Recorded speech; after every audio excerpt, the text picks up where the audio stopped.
Naquela ceia de Natal, parecia que todo mundo tinha seu lugar, menos eu. Fiquei parado na porta da sala de jantar, segurando um presentinho embrulhado com cuidado nas duas mãos. A casa inteira cheirava a presunto assado com canela e aquele aroma de pinheiro que minha mãe sempre gostou. Estava tudo caprichado, velas acesas, taças brilhando, cartões com os nomes escritos à mão numa caligrafia bonita. Tudo milimetricamente pensado. Menos o meu nome, que simplesmente não estava em lugar nenhum da mesa. Quem estava na ponta da mesa, comandando a cena como se fosse dono da ocasião, era o Colin, meu irmão mais velho.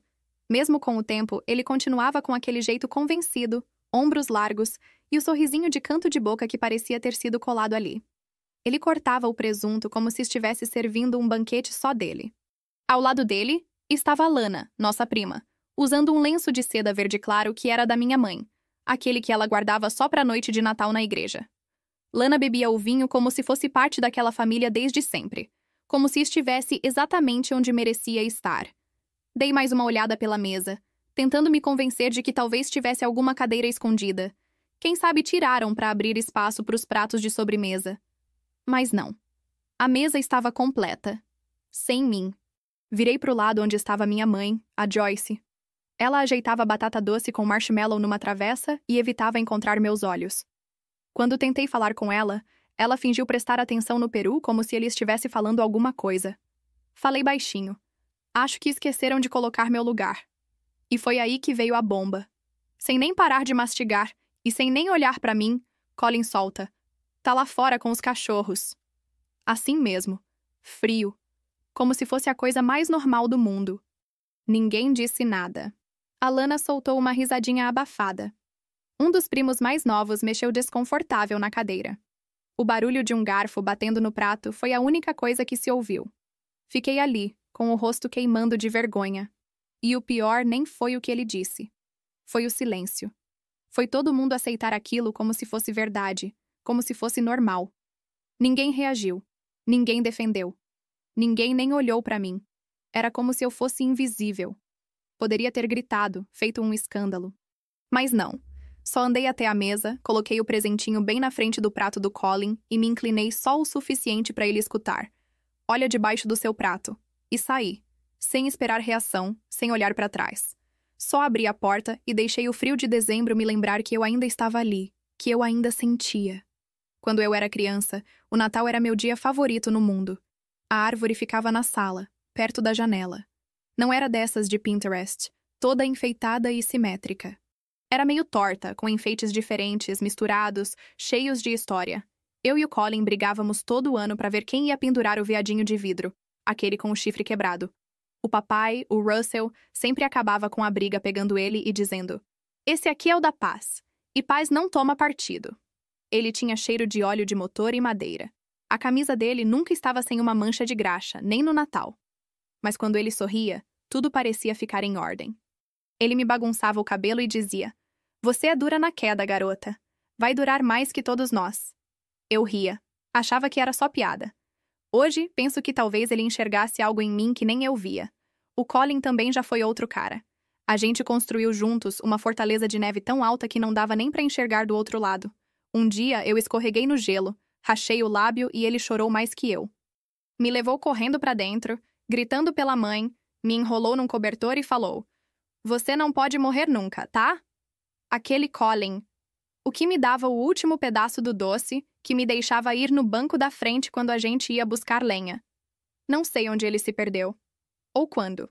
E a minha mãe? Antes, ela cantava enquanto cozinhava. A voz era baixinha, desafinada até, mas eu lembro dela cantarolando "Noite Feliz", enquanto descascava a batata. Às vezes, ela até dançava na cozinha, girando na ponta dos pés com o avental voando um pouco. Eu via. E ela deixava meu copo favorito, aquele branco com raminhos de azevinho, pronto na mesa, com chocolate quente e um monte de marshmallows em cima. Esse ano não estava lá. Nem esperava que estivesse, mas senti falta mesmo assim. O que aconteceu com aquela casa? O que aconteceu com aquelas pessoas que moravam nela? Só eu lembro como era bom? Porque, em algum ponto da vida, o riso ficou cortante, o calor sumiu e o Colin começou a decidir tudo pela família, como se tivesse esse direito. Minha voz foi diminuindo. Meu nome foi aparecendo menos. Até parar de vez. E mesmo assim, eu continuava indo, pensando que era só a dor falando, que era só o estresse, que uma hora eles iam me enxergar de novo. Mas esperança demais, quando alimentada com desprezo, acaba ficando cega. E acho que a minha vez chegou. Mas não foi de repente. Não teve briga, nem porta batendo, nem alguma cena dramática de novela. Ninguém virou pra mim e disse: "Você não faz mais parte da família." Eles só pararam de me incluir. Assim mesmo. Aos poucos, como quem tira uma peça por vez de um quebra-cabeça. No começo era sutil. Eu ligava pra saber do meu pai. Isso foi na época em que ele começou a esquecer nomes de ferramentas e me chamar de aquela moça no telefone. Colin atendia sempre animado. "Pai tá descansando agora. Depois aviso que você ligou." Dias depois, eu tentava de novo. "Hoje ele tá meio aéreo, melhor não." Até que, de repente, eu já não ouvia mais a voz do meu pai. Só vinham os resumos do Colin, sempre com aquele jeito protetor, sempre evitando preocupações. Minha mãe também começou a se afastar.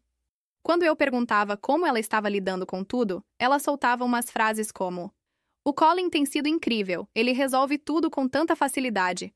É melhor deixar tudo passar por ele." No começo, eu não quis forçar. Achei que estavam cansados, que talvez eu estivesse sendo sensível demais. Nessa época, eu ainda morava em Austin, trabalhando feito louca numa agência de marketing. Mandava dinheiro todo mês, ajudei com a reforma do telhado sem ninguém pedir, comprava passagem para passar os feriados com eles. E mesmo assim, comecei a reparar nas pequenas mudanças. Num Natal, minha antiga meia de pendurar na lareira sumiu. Depois, achei ela enfiada no fundo de um armário do corredor. A foto minha com o papai, aquela do dia que ele me deu a caixa de ferramentas dele, tinha sumido da parede. No lugar, uma nova imagem. Colin e Lana, abraçados no viveiro de plantas, segurando um vaso como se tivessem acabado de salvar a propriedade da família. Tentei não dar importância, mas doeu. A gota foi num domingo, quando entrei nas redes sociais e vi as fotos de um jantarzinho de última hora. Todos eles reunidos, na mesma mesa que eu ajudava a montar, rindo, se encostando debaixo das cadeiras que um dia eu mesma lixei junto com meu pai.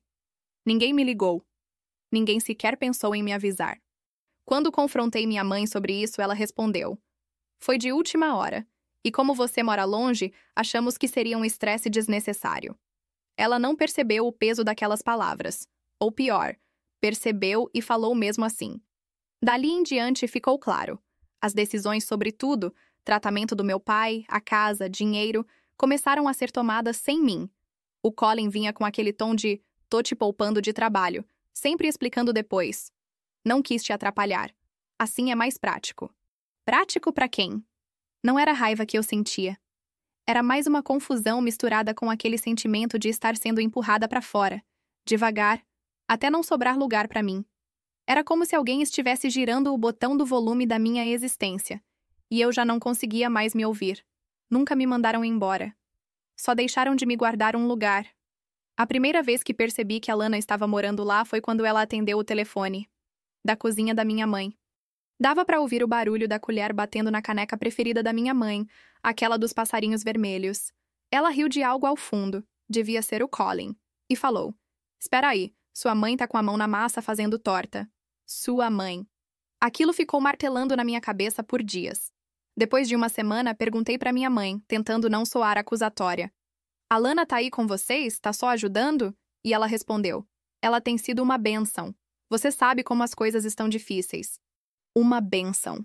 A mesma Lana que 3 anos antes pegou emprestado os brincos de safira da minha mãe e depois fingiu que achou que eram dela. Que mentiu sobre um talão de cheques que sumiu no dia de ação de graças.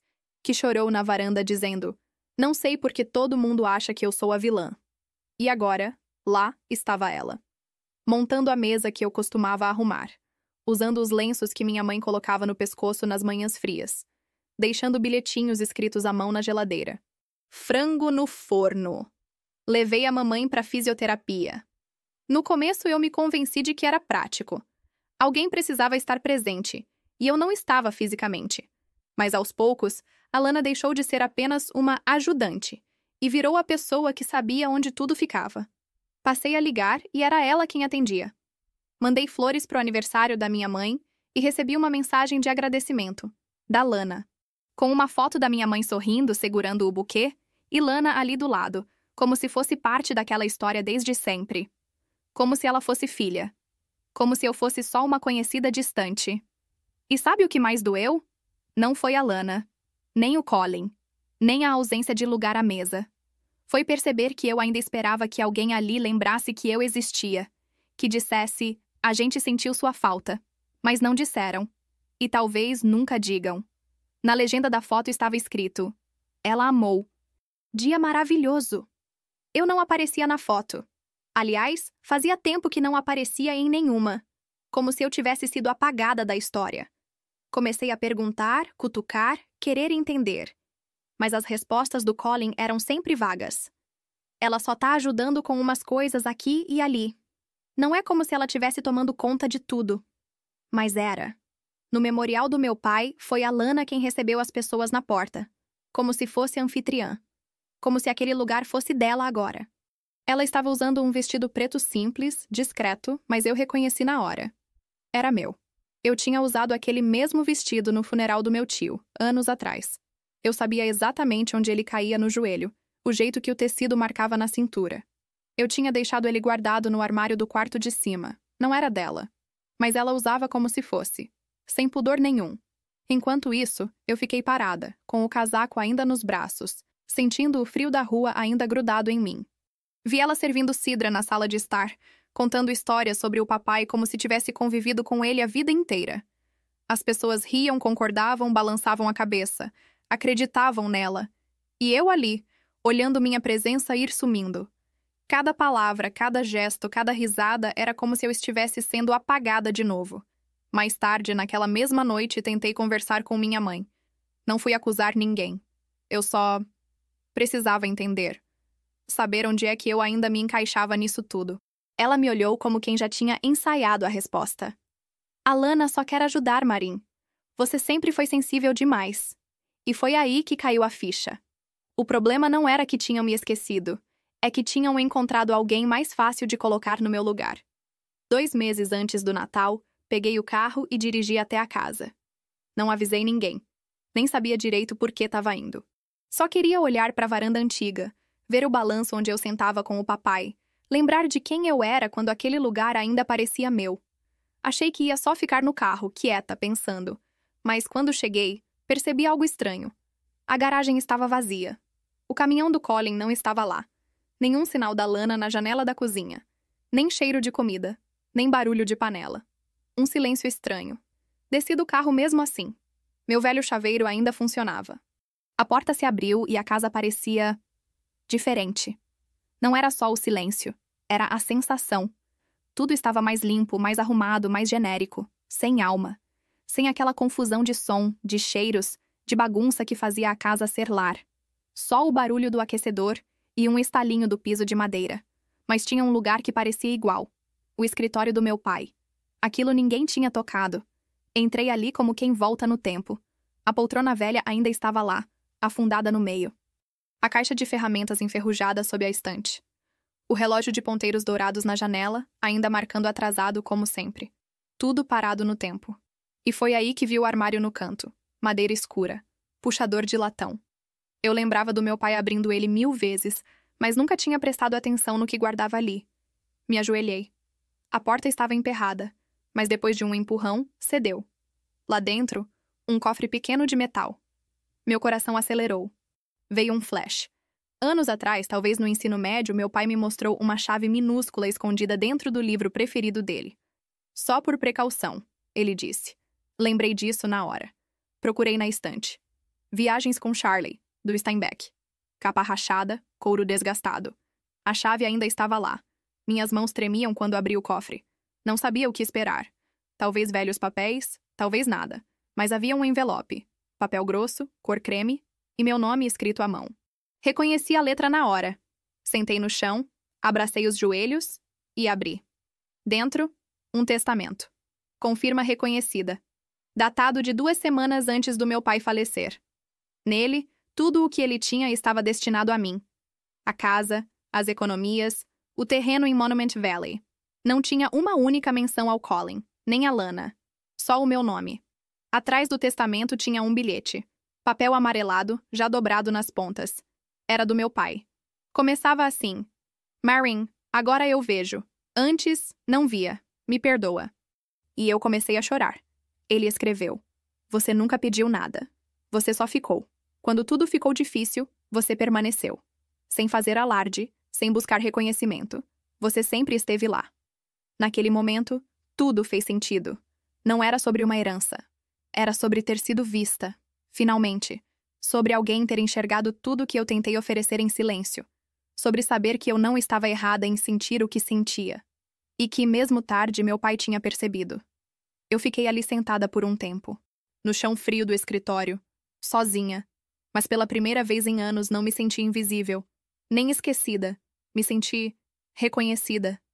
Você me protegeu quando ninguém mais o fez. Essa casa é sua. Você merece. Com amor, papai. Eu não chorei no funeral. Mas ali, sentada no chão do escritório, desabei. E não foi pela casa. Foi porque, no fim das contas, alguém me viu. Alguém me enxergou de verdade. Não como uma obrigação, nem como peso. Meu pai, aquele que parecia ter me deixado de lado nos últimos anos, me enxergou. E disse isso com todas as letras. Eu não contei pra ninguém que ia voltar. Me vesti com uma calça jeans escura, um casaco azul marinho. Nada chamativo. Nada que gritasse, olhem pra mim. Só levei uma única caixa, embrulhada em papel pardo, amarrada com barbante. Era véspera de Natal. A casa dos Blake ainda tinha aquelas luzes coloridas piscando tortas como sempre. O mesmo pisca-pisca que o papai enrolava no telhado com fita isolante. A guirlanda na porta estava torta. E o tapetinho de boas-vindas havia mudado. Antes dizia, lar é onde o papai está. Agora era só temporada feliz. Bonito, genérico, frio. Bati uma vez. Depois entrei. A casa ainda era minha, mesmo que eles tivessem esquecido disso. Ninguém notou minha entrada de imediato. A sala de jantar já estava cheia. Colin, como sempre, na cabeceira da mesa. Lana ao lado dele, com a mão delicadamente apoiada no braço dele, como se aquele lugar sempre tivesse sido dela.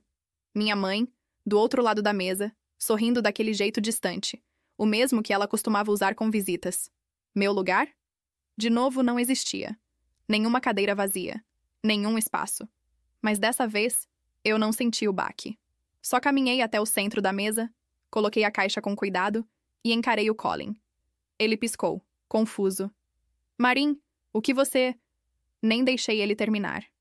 Olha embaixo do seu prato, disse com a voz firme, mas calma. Ele olhou. Levantou o prato devagar. Ali repousava uma chave. De latão, antiga, com as bordas gastas de tanto uso. A chave do cofre do papai. Colin levantou os olhos para mim. Primeiro veio a confusão, depois, algo a mais. Uma hesitação. Um receio quase imperceptível. Mas não era medo. Ainda não. Ele ainda não tinha entendido o suficiente para sentir medo. Minha mãe se levantou pela metade, sorrindo nervosa. Marin, isso não é... Eu não vou ficar, interrompi. Só vim deixar isso. Alana estendeu a mão curiosa. É um presente? Olhei para ela pela primeira vez naquela noite. Ou melhor, olhei através dela. De certa forma, é. Ela corou, puxou a mão de volta, e eu me virei em direção à porta. Ninguém me chamou para voltar. Ninguém correu atrás. Ninguém implorou por explicações. Colin já estava abrindo a tampa da caixa. E minha mãe, aflita, perguntou: Espera, o que é isso? Eu já estava descendo os degraus da varanda quando ouvi as cadeiras sendo arrastadas, vozes elevadas, movimentação. Mas não parei. A noite estava fria, o ar cortava minha garganta como navalha, mas havia algo reconfortante naquele silêncio. Voltei para o carro, sentei no banco do motorista e deixei o peso do momento me alcançar. Fiquei ali parada, mãos no volante, respirando devagar. Porque o que eles encontraram naquela caixa não foi uma provocação, não foi um ataque. Foi a verdade, embalada com cuidado. Lá dentro estava a cópia do testamento do meu pai, a carta. E uma foto pequena, só eu e ele, lado a lado, cobertos de poeira, tirada no verão em que ajudamos a consertar a cerca do quintal. Nada demais. Nada grandioso. Apenas suficiente. Apenas verdadeiro.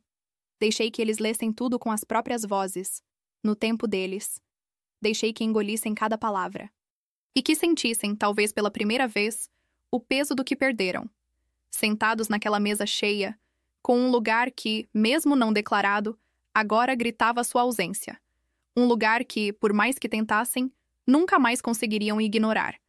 Será que ainda diriam que eu era sensível demais? Que tudo isso era coisa da minha cabeça?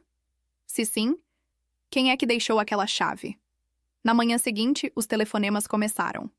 Primeiro foi a Joyce. Mensagem no correio de voz. Oi, querida. A gente leu o que você deixou. Pegou a gente de surpresa, só isso. Acho que precisamos conversar. Talvez a gente só precise respirar e tentar se reunir como família. Família. A palavra soava vazia agora. Mas mesmo assim, por algum motivo que eu ainda não compreendo totalmente, eu ouvi aquela mensagem até o fim. Depois veio outra ligação, e mais uma. Primeiro da minha mãe, depois de um dos meus primos. A Lana não ligou, mas o Colin, ele tentou. Marin, a gente precisa conversar. Foi tudo um mal-entendido. Eu nunca quis te excluir. Era muita coisa para lidar, você sabe como foi com o papai. Mas não. Eu sabia como tinha sido. Eu vivi também. E mesmo vivendo, me apagaram. A verdade é que quando você passa anos sendo deixada de lado, chega uma hora em que você para de pedir lugar e começa a construir o seu. Foi isso que eu fiz. Aos poucos, com dor, com silêncio, com ausência. Mas construí. E agora? Agora eles sabiam. Não havia mais desculpa. Não era drama. Não era exagero. Era prova. Documento. Letra do meu pai. Reconhecimento. Talvez eles ainda tentem reescrever a história. Talvez inventem que tudo foi só um mal-entendido. Talvez falem que a Marin foi ingrata. Mas eu sei. E meu pai soube. No fim, ele viu. E disse. E às vezes, tudo o que a gente precisa é ser visto. Não houve pedido de desculpas. Só fomos pegos de surpresa. Depois veio uma mensagem do Colin. Podemos nos encontrar? Acho que todos nós nos interpretamos mal. Nenhuma palavra sobre o testamento. Nenhuma menção à carta do papai. Nada sobre a verdade que eles leram com os próprios olhos. Só aquele velho tom de vamos conversar. Como se tudo pudesse ser resolvido com um café e foi mal. Logo depois, a Lana mandou uma mensagem também. Só um emoji de carinha triste, nada mais. Aquilo me deu uma vontade de rir. Não porque era engraçado, mas porque era previsível. Tão vazio, tão conveniente. Durante uma semana, deixei as mensagens se acumularem. Eles tentaram várias abordagens. Primeiro foi a confusão. A gente não entendeu direito o que você quis dizer. Depois veio a nostalgia. Lembra das noites de Natal que a gente ria até tarde? Em seguida, tentaram a culpa. Seu pai não ia querer esse afastamento, Marin. A gente ainda é sua família. Não vamos deixar a mágoa estragar tudo. Mas não foi mágoa que estragou. Não foi ressentimento. Foi o apagamento. Foi o descaso. Foi o silêncio deles quando minha cadeira ficou vazia pela primeira vez. Quando meu nome foi tirado das decisões. Quando a foto minha com o papai desapareceu da parede. E a verdade? Eu já não estava mais com raiva. Não queria vingança. Não queria provar nada. Só não queria voltar. Eu não bloqueei os números. Não xinguei ninguém. Não briguei. Só parei de responder. E, sinceramente, acho que isso os desestabilizou mais do que qualquer resposta. Um dia, no meio da tarde, o Colin apareceu de surpresa no meu trabalho. Minha assistente não o deixou entrar. Depois ela veio me contar. Ele não parecia alguém que você gostaria de ver. Ela estava certa. Alguns dias depois, minha mãe ligou de novo. Dessa vez eu atendi. A voz dela estava fraca, quebradiça. Marin, eu acho que a gente cometeu erros. Mas essa família ainda é sua também. Esperei um segundo. E respondi com a única coisa que ainda fazia sentido. Eu sempre estive aqui. Vocês é que viviam melhor quando eu não estava. Ela ficou em silêncio. Não porque não concordava, mas porque sabia que não havia mais nada para dizer. 3 semanas depois do Natal, coloquei um envelope no correio, sem remetente. Dentro, a foto original. Eu e papai, lado a lado, cobertos de poeira, depois de reconstruirmos juntos a cerca do quintal. Aquela mesma imagem que sumiu da parede anos atrás, silenciosamente, sem que ninguém dissesse nada. Não coloquei bilhete. Nem precisava. Uma semana depois, recebi uma foto no celular. Era da minha vizinha de infância, a dona Clarice. Ela escreveu só. Achei que você ia querer ver. E lá estava a foto. A nossa foto. Não pendurada na sala da casa dos Blake, nem acima da lareira. Nem na parede da sala de jantar. Mas lá no fundo, na antiga casinha de ferramentas do papai, atrás do jardim. Pregada levemente torta, bem acima da bancada onde ele guardava os parafusos e os vidros com etiquetas escritas à mão. Aquele era o único canto que ninguém mais ia. Ninguém. Só o papai. E às vezes, eu. Fiquei olhando para a imagem por um tempo. Nós dois de pé, sorrindo, como se o mundo fizesse sentido naquele instante. Não havia legenda, nem explicação. Só aquilo. Desliguei o celular. Guardei a imagem na memória. Aquela casa pode até estar no meu nome agora. Os papéis dizem que é minha. Mas a verdadeira herança nunca foi tijolo ou madeira. Foi esse saber. Esse entendimento silencioso. A certeza de que, mesmo quando tudo ao meu redor me dizia o contrário, eu sempre fui parte.